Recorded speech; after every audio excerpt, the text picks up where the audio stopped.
आज मी नाश्त्यासाठी रवा उत्तप्पा बनवला होता. सोपी, पौष्टिक आणि टेस्टी रेसिपी आहे. पोहे उपमा खाऊन कंटाळा होता, मग म्हटलं की आज वेगळं काहीतरी बनवूया. हा उत्तप्पा तुम्ही नाश्त्यामध्ये बनवू शकता किंवा मग शाळा चालू झालेल्या आहेत तर मुलांच्या डब्यामध्ये देण्यासाठी सुद्धा वेगवेगळ्या भाज्या घालून हा उत्तप्पा तुम्ही बनवू शकता. तुमच्याकडे जर दही आणि रवा असेल घरामध्ये तर हा सोपा नाश्त्याचा प्रकार तुम्ही बनवू शकता. चला बघूया रेसिपी. तर त्याच्यासाठी मी एक मोठी वाटी रवा घेतला आहे. रवा जाडसर आहे, बारीक रवा घेतला तरीसुद्धा चालेल. आता एक वाटी रवा घेतला आहे, त्याच्यासाठी मी अर्धी वाटी दही घेतलं आहे आणि अर्धी वाटी पाणी घेतलं. हे सगळं मिक्सरच्या भांड्यामध्ये घालून वाटून घ्यायचं आहे. रवा जाड किंवा बारीक असेल तरीसुद्धा हे वाटून घ्यायचं आहे. एकजीव होतं मिश्रण छान याच्यामुळं. बघा, आता हे वाटून झालं की मग एका भांड्यामध्ये काढून घ्यायचं आणि कमीत कमी 15 ते 20 मिनिट तरी हे झाकून ठेवायचं आहे असंच. तोपर्यंत यामध्ये तुम्हाला जर वेगवेगळ्या भाज्या घालायच्या असतील तर त्या तुम्ही चिरून घेऊ शकता. इथे मी कांदा, टोमॅटो, हिरवी मिरची आणि कोथिंबीर असं बारीक चिरून घेतलं आहे.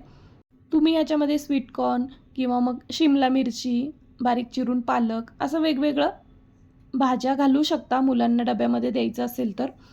तर आता 15 ते 20 मिनिट झालेली आहेत. आता या पिठामध्ये मी मीठ घातलं आणि मिक्स केलं. रवा भिजल्यामुळं हे घट्ट झालं आहे, त्याच्यामुळं मी याच्यामध्ये थोडंसं पाणी घातलं आणि छान मिक्स करून घेतलं. हे पीठ आपल्याला खूप जास्त पातळ करायचं नाही किंवा खूप जास्त घट्ट करायचं नाही. बघा, हे असं असायला हवं. आता तवा गरम केला आणि त्याच्यावर थोडंसं तेल घातलं आणि आता त्याच्यावर हे पीठ घालायचं. आता याच्यामध्ये कोणी कोणी खाण्याचा सोडासुद्धा घालतं छान जाळी यावी म्हणून, पण सोडा न घालता सुद्धा अगदी मस्त उत्तप्पा बनतो. घालायचं असेल सोडा तर घालू शकता. चिमूटभर सोडा पुरेसा आहे.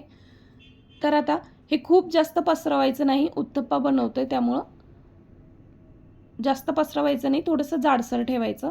त्याच्यावर बारीक चिरलेला कांदा, टोमॅटो, हिरवी मिरची आणि कोथिंबीर घातली.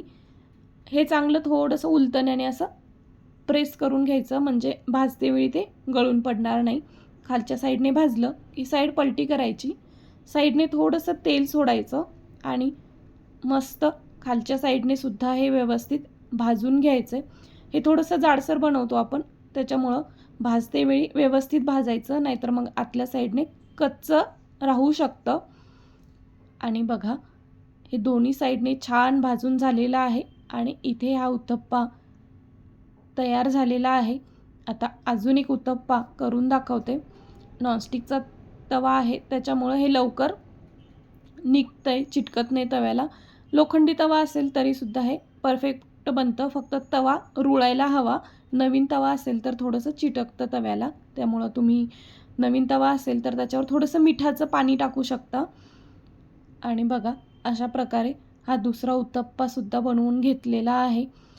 मुलांच्या डब्यासाठी हे बनवत असाल तर छोट्या छोट्या आकारात बनवले आणि त्यावरती कलरफुल भाज्या घातल्या की मुलंसुद्धा आवडीने खातात.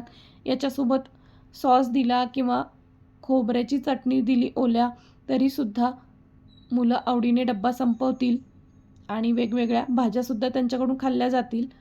तर अशाच प्रकारे मी बाकीचे उत्तप्पासुद्धा बनवून घेतलेले आहेत. सोप्पा नाश्त्याचा प्रकार वाटतो मला हा.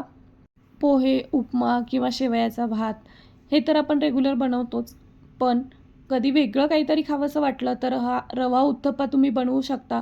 जास्त काही साहित्याची सुद्धा गरज नाही, तुम्ही बघितलं असेल. फक्त दही, रवा आणि थोडंसं पाणी, वेगवेगळ्या भाज्या असतील तर हा रवा उत्तप्पा बनवून तयार होतो.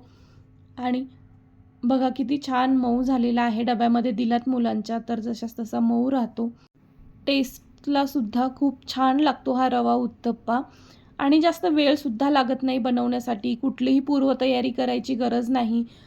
स्वयंपाक बनवायच्या आधी सकाळी जर रवा आणि दही एकत्र करून वाटून भिजत ठेवलं तर स्वयंपाक बनेपर्यंत भिजतं आणि नंतर तुम्ही लगेचच हे उत्तप्पा बनवू शकता.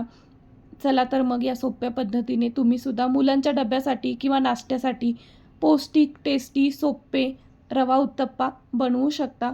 हा व्हिडिओ आवडला तर व्हिडिओला एक लाईक नक्की करा.